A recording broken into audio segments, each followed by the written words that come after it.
Over the last few years, coastal residents around the world have been finding some highly unusual visitors in shallow waters.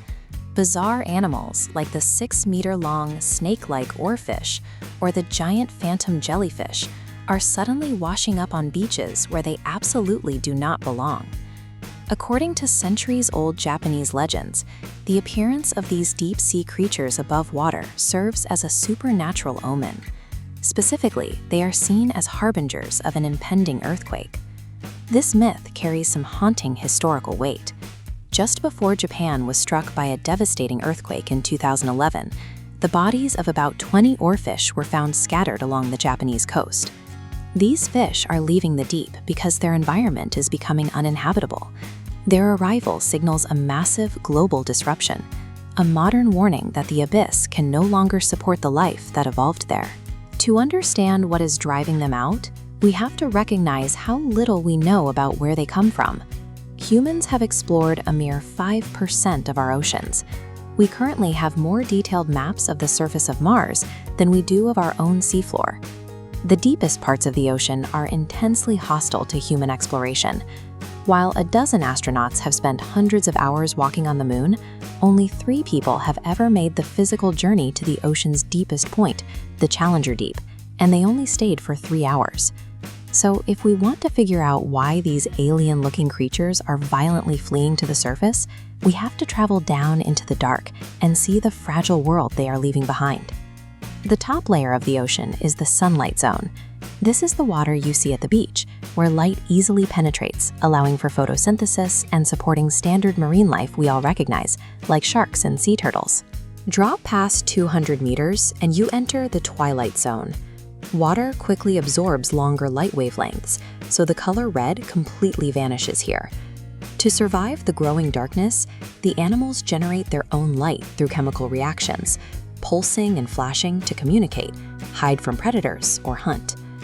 Past 1,000 meters, we hit the pitch-black midnight zone, where survival requires extreme evolutionary tactics. Take the deep-sea anglerfish. The tiny males exist solely to reproduce. When they find a female, they bite onto her and physically merge their bloodstreams, essentially dissolving into a permanent organ on her body. Fall past 4,000 meters, and you land in the freezing desolation of the abyssal zone. Here, blind yeti crabs survive by farming massive colonies of bacteria on their hairy arms near chemical vents. Every animal living down here evolved over millions of years to thrive in perfect, stable isolation. Their survival depends entirely on conditions that have remained completely separate from the surface world. During World War II, Navy sonar operators noticed something baffling. Every night, their instruments showed the seafloor mysteriously rising hundreds of meters upward. Sonar was picking up the movement of billions of organisms, zooplankton, squids, and fish, forming a living barrier as they moved upward together. This animated diagram tracks a massive cluster of animals migrating from the deep bottom layer up to the surface and back. They make this journey every night to feed on algae under the cover of darkness, before retreating down to hide from daylight predators. This upward and downward cycle is called the Diel Vertical Migration. By moving massive physical tonnage up and down the water column every single day, these animals operate the oldest and largest life-sustaining highway on Earth. That highway is now breaking down. As the atmosphere traps excess heat from global emissions, our oceans act as a massive thermal sponge, absorbing 90% of that heat directly into the topmost surface layer.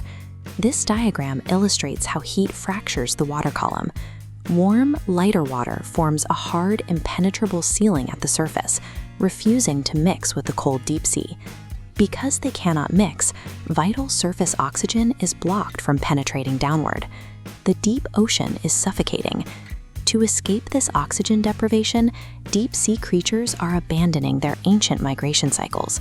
They are forced to permanently flee upward just to breathe, leaving them fatally exposed to surface predators and warm temperatures they never evolved to withstand. Warming temperatures are fracturing the ocean's vertical structure, creating a physical barrier that leaves deep-sea life with no escape. While a warming ocean slowly chokes these animals from above, A much faster, man-made threat is preparing to bulldoze the exact abyssal habitats they are already fleeing from. International corporations are planning to send massive industrial machines directly to the deep-sea floor. Their target is the rich deposits of gold and silver sitting near hydrothermal vents, an extraction process that will instantly annihilate highly localized, completely undiscovered species. While scientists warn of irreparable damage to these fragile ecosystems, certain political leaders have chosen to prioritize corporate extraction rights. By dismissing biological data and bypassing environmental protections, these agendas favor immediate profit for a few industrial allies over long-term planetary stability. Right now, immense bureaucratic pressure is mounting on global regulators. Speculation is high that unprecedented commercial deep-sea mining operations could be officially approved as soon as this year. So, as the climate slowly asphyxiates the ocean from the surface, corporate greed is rushing to strip mine its foundation from below, destroying environments we haven't even finished mapping. The consequences of this destruction extend far beyond the abyss. Public petitions are successfully mobilizing millions of citizens to pressure their governments, demanding that the seafloor remain untouched by corporate interests. The Earth's natural systems are incredibly resilient, providing enough abundance to sustain our lives, but they remain far too fragile to survive our endless corporate greed. Protecting these deep-sea habitats preserves the largest life support system on our planet. If we allow human greed to dismantle the abyss, we are dismantling the global carbon cycles that keep our own atmosphere breathable.